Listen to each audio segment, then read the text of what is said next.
It's week 27 of A Year of Wisdom. Let's get to reading.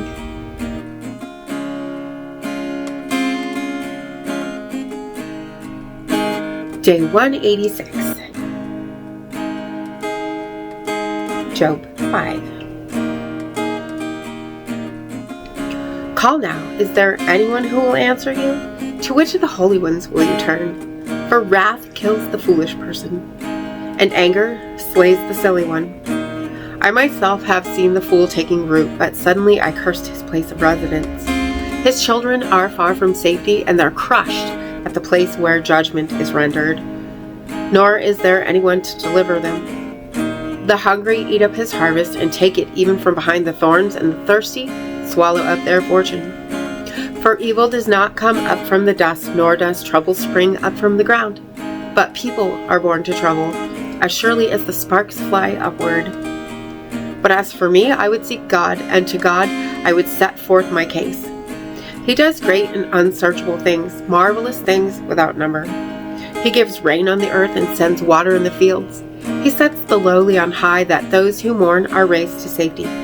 He frustrates the plans of the crafty, so that their hands cannot accomplish what they have planned.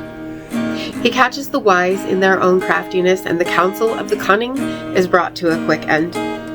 They meet with darkness in the daytime and grope about in the noontime as if it were night.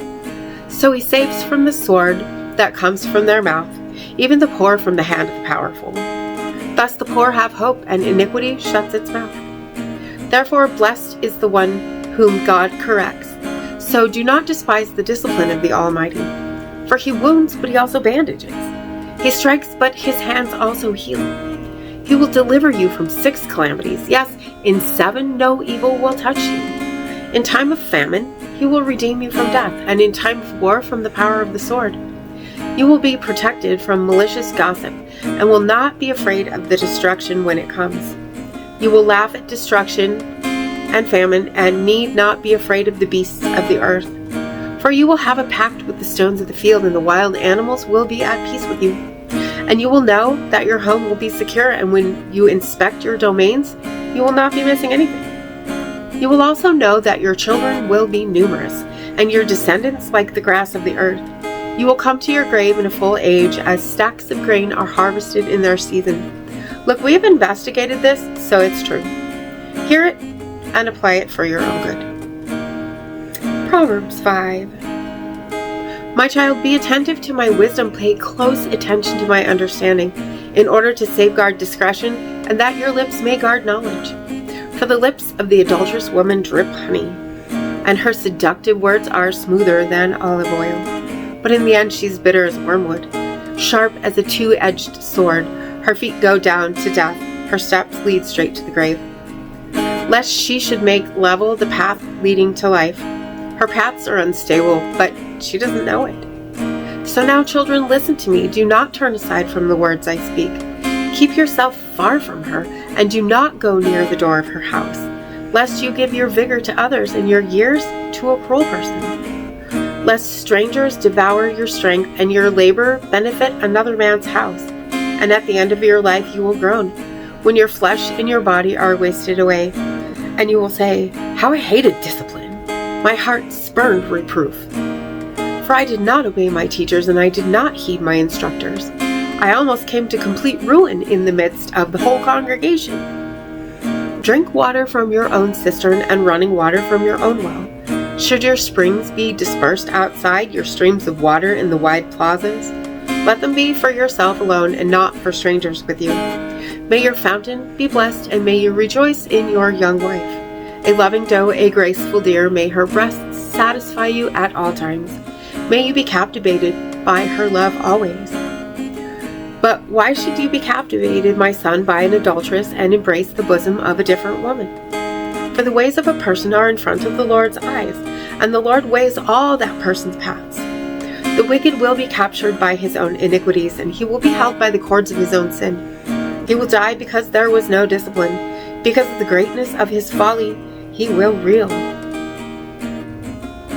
Ecclesiastes 5. Be careful what you do when you go to the temple of God. Draw near to listen rather than to offer a sacrifice like fools, for they do not realize that they are doing wrong.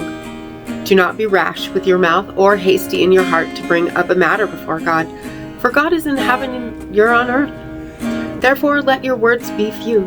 Just as dreams come when there are many cares, so the rash vow of a fool occurs when there are many words. When you make a vow to God, do not delay in paying it, for God takes no pleasure in fools. Pay what you vow. It is better for you not to vow than to vow and not pay it. Do not let your mouth cause you to sin, and do not tell the priest it was a mistake. Why make God angry at you so that he would destroy the work of your hands? Just as there is futility in many dreams, so also in many words. Therefore, fear God. If you see the extortion of the poor or the perversion of justice and fairness in the government, do not be astonished by the matter, for the high official is watched by a higher official, and there are higher ones over them. The produce of the land is seized by all of them. Even the king is served by the fields. The one who loves money will never be satisfied with money. He who loves wealth will never be satisfied with his income. This also is futile. When someone's prosperity increases, those who consume it also increase. So what does its owner gain except that he gets to see it with his eyes? The sleep of the laborer is pleasant, whether he eats little or much, but the wealth of the rich will not allow him to sleep. Here is a misfortune on earth that I've seen. Wealth hoarded by its owner to his own misery. Then that wealth was lost through bad luck. Although he fathered a son, he has nothing left to give him. Just as he came forth from his mother's womb, naked, will he return as he came. And he will take nothing in his hand that he may carry away from his toil. This is another misfortune. Just as he came, so will he go. What did he gain from toiling for the wind? Surely he ate in darkness every day of his life, and he suffered greatly with sickness and anger. I have seen personally what is the only beneficial and appropriate course of action for people: to eat and drink and find enjoyment in all their hard work on earth during the few days of their life which God has given them, for this is their reward. To every man whom God has given wealth and possessions, He's also given him the ability to eat from them, to receive his reward, and to find enjoyment in his toil. These things are a gift of God. For he does not think much about the fleeting days of his life, because God keeps him preoccupied with the joy he derives from his activity. And as always, thank you so much for being here today. If you haven't already, hit that subscribe right there and click the bell so you can get notifications on new videos. Would you hit that like button for me as well? And I will see you tomorrow. Maranatha!